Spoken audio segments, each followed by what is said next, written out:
Okay, yes. So let's go back to those tips that I wanted to give you guys when it comes to riding, because after all, we prepare the balance, mental, emotional, and physical balance on the ground, but then we have to transfer it to the saddle. So let me tell you some of the things that are the main elements that I see why my students lose balance. One of the really, really big ones is the saddle. Believe it or not, if you have a saddle that doesn't put you on the balance point, you are constantly struggling to be in balance. I see so many saddles that put our leg in front of us or behind us, and then we're always struggling to maintain balance because we're not set up for that. So when we're looking at our saddle, first of all, it needs to fit our horse, and we need to have shoulder clearance.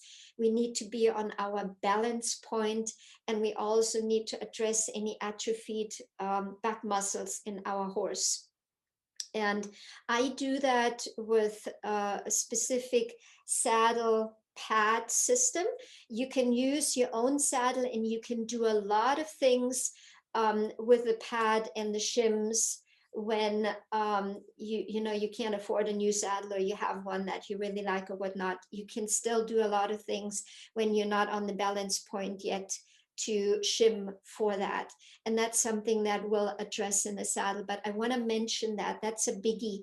I see it all the time that the saddle really keeps the rider from being balanced. Yeah, that is exactly right. I have a saddle that finally puts me in the right position, and it makes such a difference. Yes, I see that over and over again. Huge difference for the rider. We feel so much more comfortable, safer, more confident in the saddle, which then immediately translates to our horse, right? The other thing is the stirrup length. Most of the time, I see that my students have too long of a stirrup, and that your leg is almost stretched out straight. And then we cannot engage our joints to form a sort of spring when it comes to the movement, but also to have the right angles so we're balanced in the saddle and in the stirrups. So have somebody help you with that. When you are sitting in the saddle and you just lengthen your leg, just let it kind of fall down naturally. Your stirrup should be at that ankle bone, so that your leg has the ability to not be completely stretched out, but you have the right hip, knee, and ankle angle, that you can actually have a solid foundation. The next thing is, and I think every one of us has heard that, um, put your heels down, right? And what happens with that is when we push our heels down, we lock our heel joint, and then we get stiff, we get pain. And again, we're not very solid, we're not very balanced in the saddle because we're rigid. When we are on our horse, we want to be fluid with our horse, right? So instead of thinking about pushing your heels down, think about lifting your toe up and just kind of lengthening your leg into the stirrup. That has really, really helped me, along with the idea of pedaling in the stirrups. And yes, I know it looks really funny, and people will roll their eyes at you, most likely, unless you have somebody that gets what you're doing. But when you're pedaling left, right, you lift your heel, you let it sink down, you do that in a nice rhythm, then your hips will actually rise and sink in the relationship with your horse's walk movement specifically, as long as you do it in the same rhythm than your horse is walking. And it helps your body to become really loose, really fluid. And I have found that a great way to start being more fluid in the saddle, but also to lengthen my leg with that exercise. Then the next thing is, when we're talking about the leg and the toes and where we place our foot, you want to have your stirrup on the ball of your foot. You don't want to reach all the way in where it hits your what do you call that? Your heel from your shoe. You really want to have it on the ball of your foot. Super, super important. And then our toes should point forward. Now, when we pull our toes in, that again, we get really rigid, we're not fluid, and those toes stay in for a few steps and boom, and they go out again. And when our toes go out, what is happening is the inside of our thigh, actually there is very little surface that actually touches the saddle, and we become unstable. So how do we learn to turn our toes in? Well, we don't think about the toes. What we need to think about it is like, if you grab your jeans from behind on your thigh and you literally rotate your thigh a little bit to the inside. So men have an advantage. They have naturally more of a flat inside thigh, and we girls have round thighs.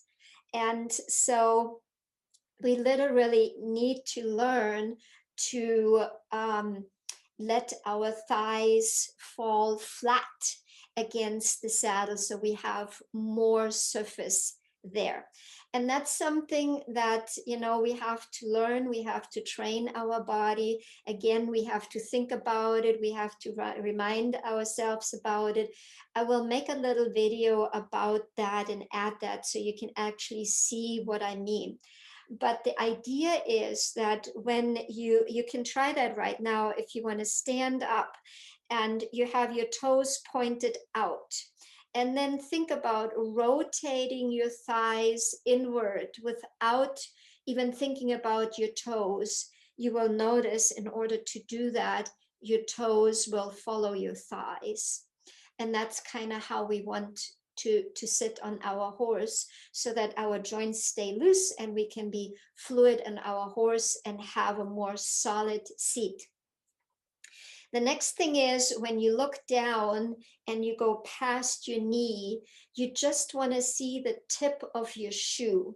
That's when your leg is in a proper position where it gives you a solid foundation from the stirrups up, right? And the other thing then, so when we work from our stirrups up, so now we're at our hips, let's say, right? So if you've seen me on video, I have a tendency to have a really hollow back, and then my butt kind of sticks out, right? I call it a ducky butt.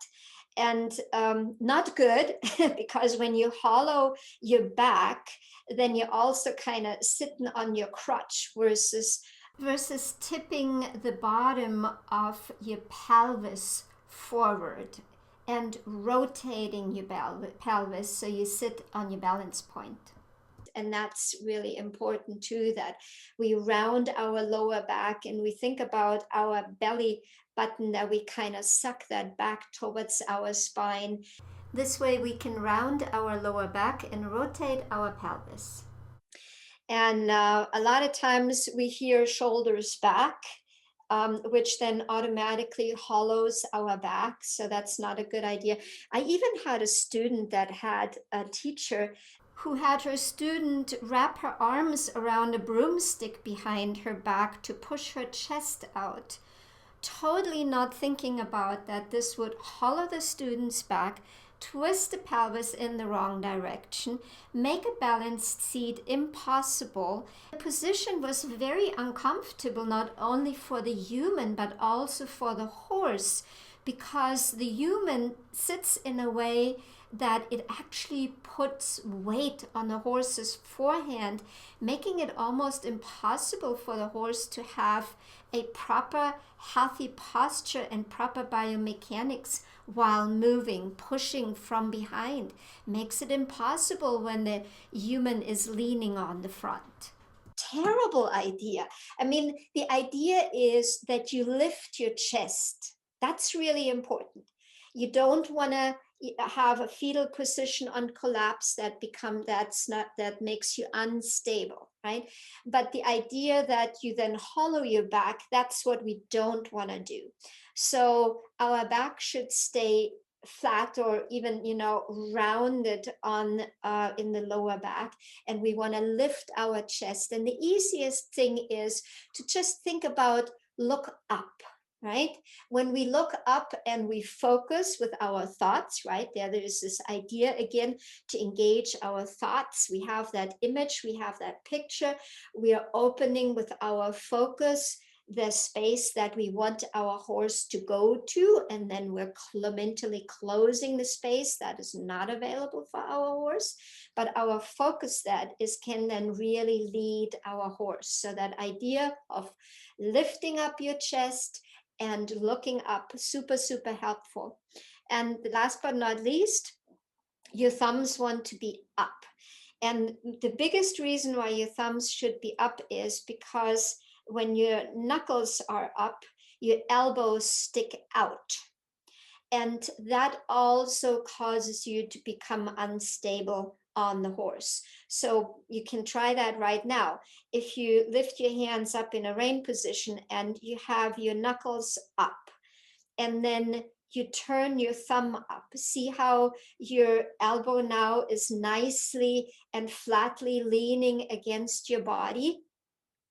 That's how we want to be. That's how we're very solid in our seat. So the next time you ride, I want you guys to look at that. Don't think about turning your toes in. Think about actually turning your thighs flat against the saddle, right? Then think about your toes. You want your toes just barely be in front of your knee. You want to roll your lower back, bring that pelvis forward, and then lift your chest and look up, and the thumbs are up so that your elbows are right next to your body. And that gives you a really, really solid position. And then when you use that position, you actually stand in your stirrups. Some people say that's not a good idea. It depends on how you do it. If you put your weight on the ball of your foot, you can try that right now, then you have a tendency to lean forward and fall forward.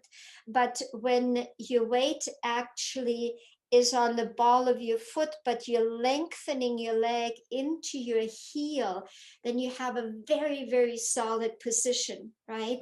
If I'm standing here right now and I'm trying it, and I know if somebody would push on me right now, they would have a very hard time pushing me one way or the other because I'm on my balance point.